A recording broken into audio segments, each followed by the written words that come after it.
Hello and welcome to Ryno's Orioles Report. Please like the video and subscribe to the channel. Very good revenge series for the Baltimore Orioles as they took 3 games from the 4-game series with the Texas Rangers. And similar to last year, it was kind of a wonky schedule for the Orioles. This series with the Rangers marked the end of a very long June with only one off day. Now, if you remember last season before the playoffs, the Orioles had the same kind of thing in September.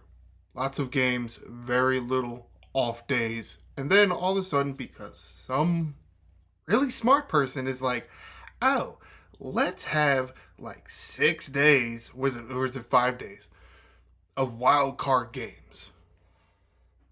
So then your division winners are just sitting there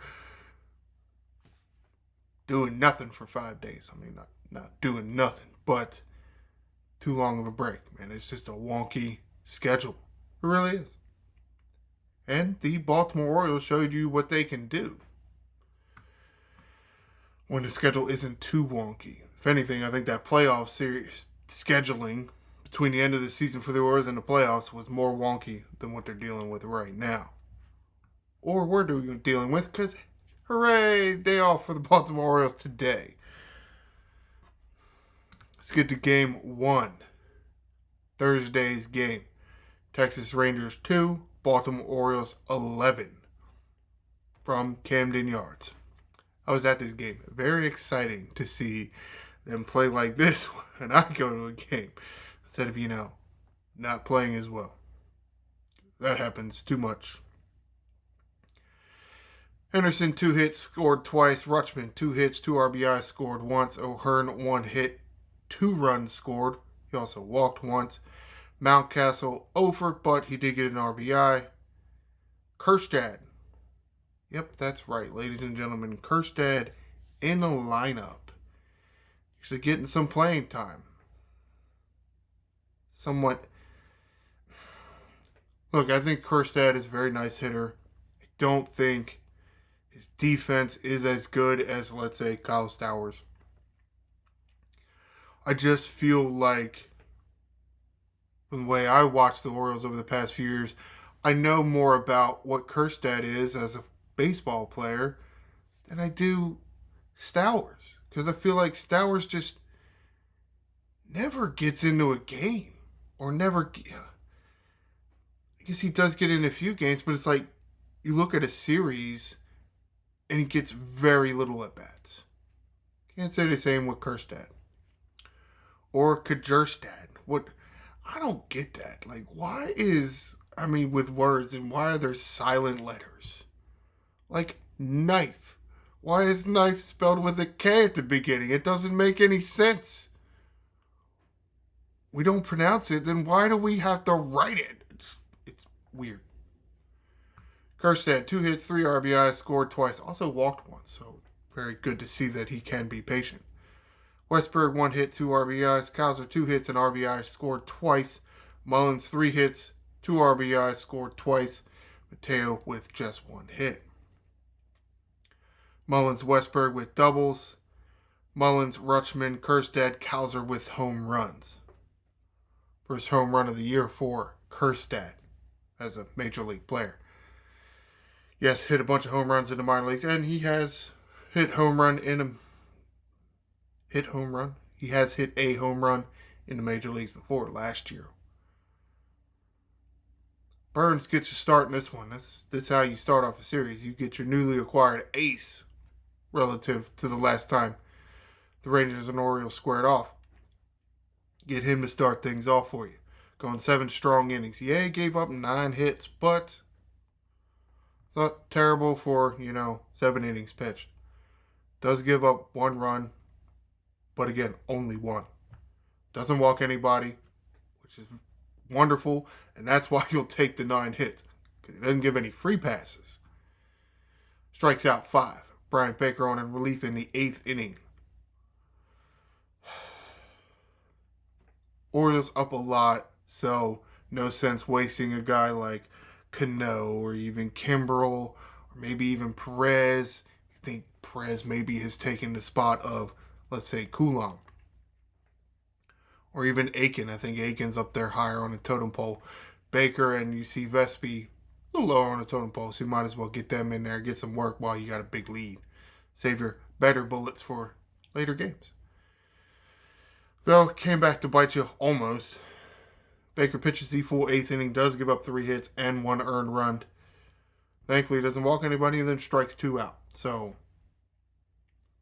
does let more runs in, but does hold the line to a certain extent. Vespi on for the 9th inning. No hits, no runs, no walks, 2 strikeouts. Almost makes you wonder why he hasn't been on the club the whole year. We'll see in a minute.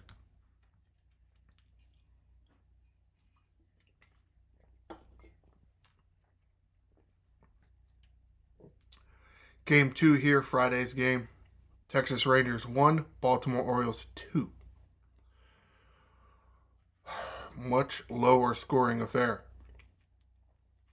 Henderson, 1 hit, an RBI, walked once. Santander, 1 hit. Ryno Hearn, 0 walked once. Wait a minute, have I not said Adley Rutschman's name yet? Well, I just did, but oh my God. Did the Orioles play a baseball game without Adley Rutschman? Christmas miracle. Finally gets a day off. Mountcastle over. Disappointing. Cowser, a hit and RBI, run scored. Arias over, though he did walk once. Mullins over. Mateo, a hit and a run scored. That's why you leave him in there. He's got speed to burn. McCann, starting at catcher, hitting 9th.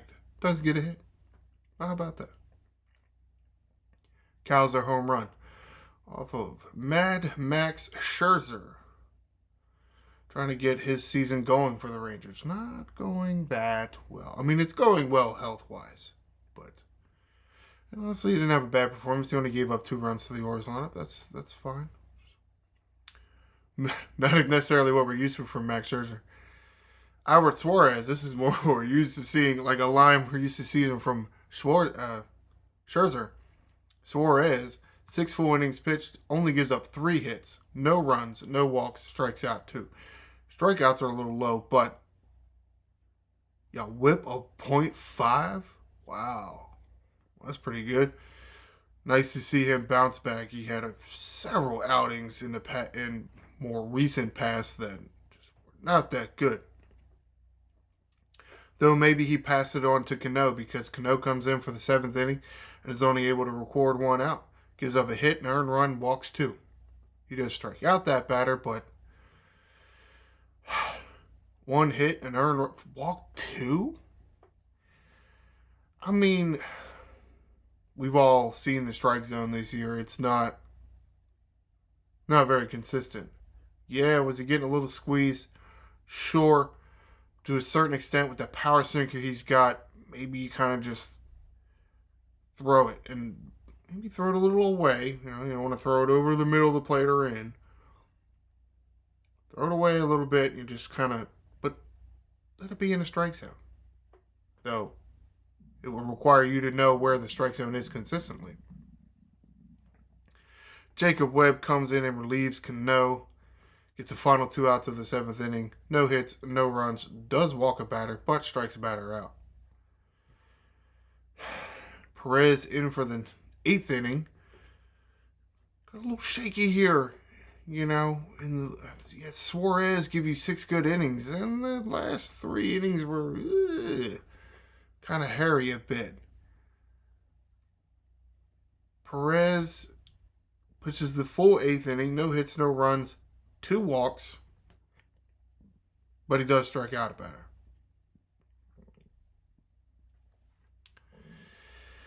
Yeah. Sweating bullets. Because Kimbrel has fared well this season. He has had a few instances where he hasn't, we'll say, looked as sharp as he has in other ones. And hasn't had too many games where he's been able to get the save with 1 run cushion, or that's it. Only 1 run cushion. Like a 2 run cushion, he's been doing it. 3 run cushion, he's been doing it. 1 run cushion, hasn't really been doing it. Thankfully, he did it this night. Pitching the full 9th inning, Kimbrel goes no hits, no runs, no walks, strikes out 2. There you go. Climb that leaderboard on saves. With Kimbrel's hiccup, a month or so ago, he and Kenley Jansen are battling a little more than they were. Somewhat disappointing. Oh, well, here is Saturday's game. Hawaiian Shirt Night went to this game also. Texas Rangers 5, Baltimore Orioles 6. Orioles got their runs at a big chunk in 1 inning, few tack-on runs. Rangers just would not go away, which is fine, but kind of wanted them to go away. Henderson leading off, 2 hits, scored once. Rutschman back in there, no hits, but he walked 3 times, scored once. O'Hearn, no hits, no RBIs, but he walked once and scored once. Mountcastle pinch hit late, does get a hit. Santander, 2 hits, 2 RBIs, walked once, scored twice. Kjerstad or Kjerstad, however you prefer, 1 hit, 4 RBIs. That's right, count them, 4 RBIs. Walked twice, scored once. Yeah. Westberg, 1 hit. Kauser, Ofer. Mullins, Ofer. Arias, Ofer. What the heck happened to the bottom of the lineup? Not used to seeing them with nothing down there, Heck, the bottom 4 had what? Came to the plate 16 times. They got 1 hit. Ugh. Doubles by Santander and Henderson. Santander and Kjerstad with home runs. Another home run for Kjerstad this year. How about that one? With 3 guys on base. Yep. That's why there were a bunch of walks there, too. They didn't want him to hit another home run. Cade Povich gets a start in this game. Povich is looking okay. I mean, he's a young guy. We'll see as the outings pile up and the book on him gets bigger and bigger and the league becomes more familiar with him. We'll see how he continues to progress and if he can make those adjustments and still get the outs.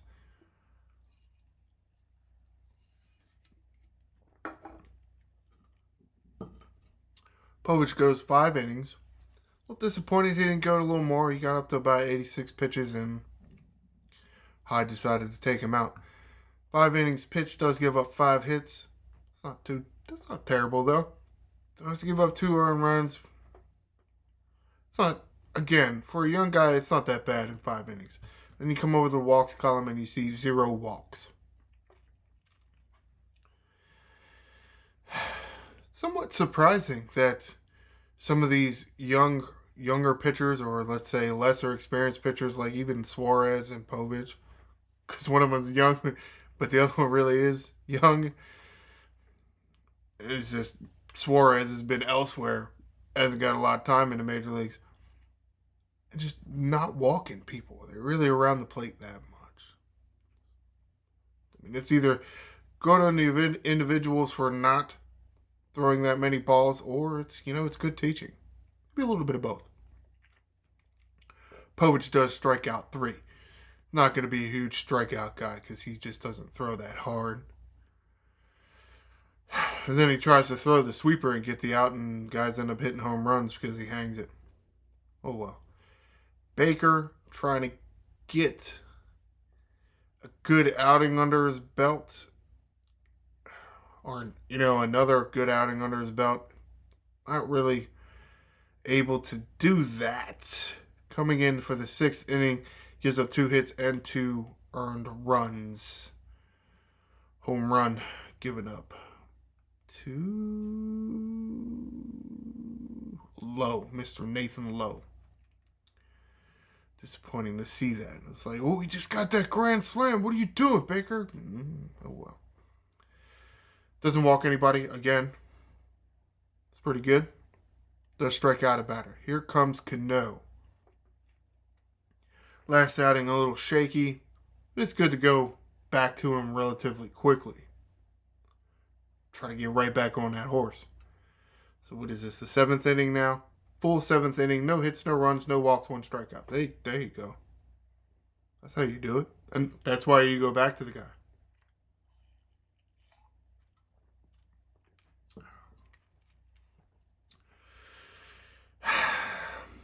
Same can't be said for Jacob Webb, though. Really was only a solo home run, so it's not too terrible. Webb pitches 2/3 of the 8th inning, does give up a hit, a run, the earned run, and walks a batter. Thankfully, he walked a batter after the home run. Otherwise, it would have been 2 earned runs. And doesn't get a strikeout. Disappointing. Perez closes out the 8th inning in relief of Webb. Does allow a hit, but no runs and no walks. Also no strikeouts. Here's what all the naysayers are saying.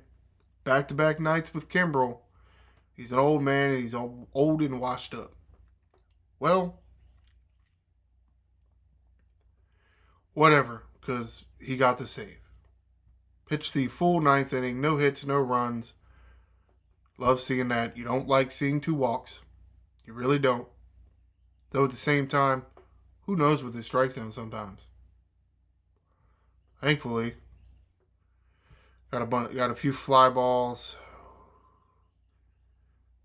And yeah, I mean, we're all there for, Hawaiian shirts. And oh my God, the lines. You get there at 5 o'clock, which is 2 hours and 15 minutes before the game. The lines are like literally circling this stadium. There wasn't a clear path in between the stadium. That's why people were there. It's completely surrounded the stadium because they hadn't opened the doors yet. And don't send the people home disappointed. When all them people came out to get your jersey and some of them stayed to watch the game. A lot of them stayed to watch the game. By hook or by crook, you had to get the save there, Kimber, and I'm glad he did. Go to game 4. Of course, there had to be one bad one in the bunch. Of course, if they just stopped playing after the first 3 games, we'd have swept it. No, we had to play 4 games. Sunday's game, Texas Rangers 11, Baltimore Orioles 2. I don't think they like playing on Sunday Night Baseball. You got the stupid commentators want to put a headset on the guys out there while they're playing baseball and have interviews while they're playing baseball. It's not like what Buster Olney did and go to the managers in between innings and have an interview with them. It's like they're sitting there talking to guys while they're playing baseball. What team was it? And they were talking to, I can't think of the pitcher's name. They were literally talking to a starting pitcher while he's out there pitching. This is stupid. Stupid. Okay, you can refuse.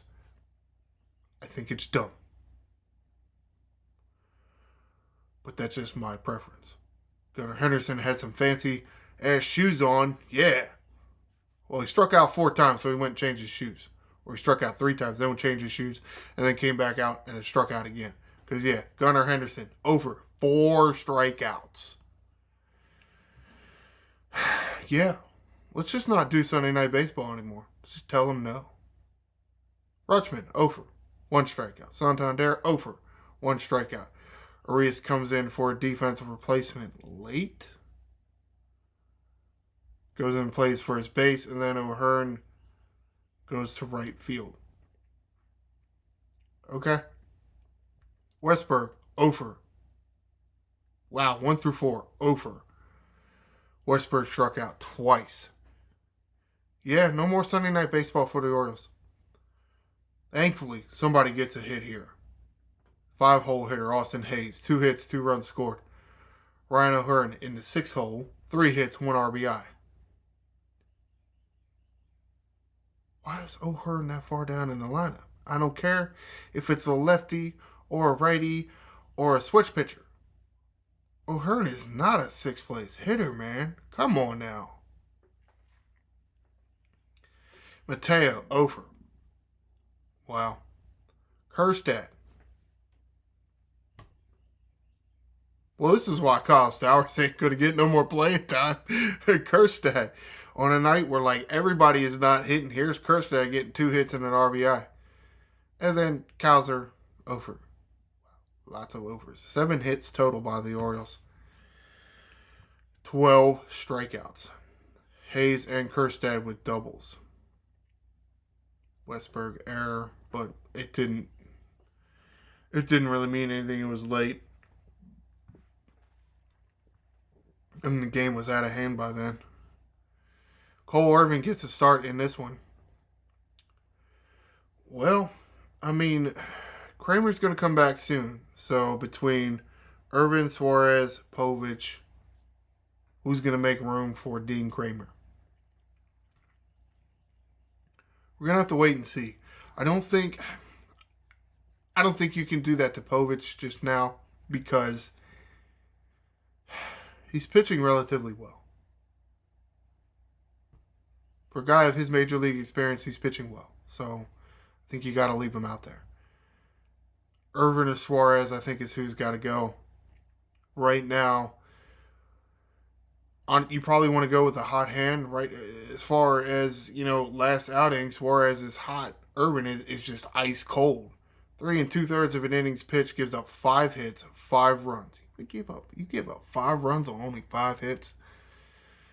Walked 2, struck out 2. And here comes Vespi in relief of Irvin, taking us to the 5th inning. 2 pitchers for 5 innings. Gives up 5 hits, 3 runs, walks 1, does strike out a batter.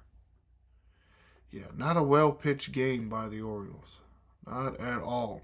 Except by Dylan Tate here. Pitches 2 full innings. Only gives up 1 hit, no runs, no walks, strikes out 1. Tate threw 26 pitches.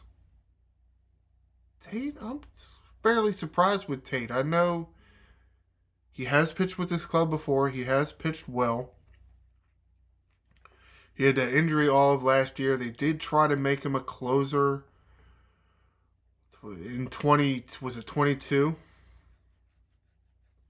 Or maybe it was 21.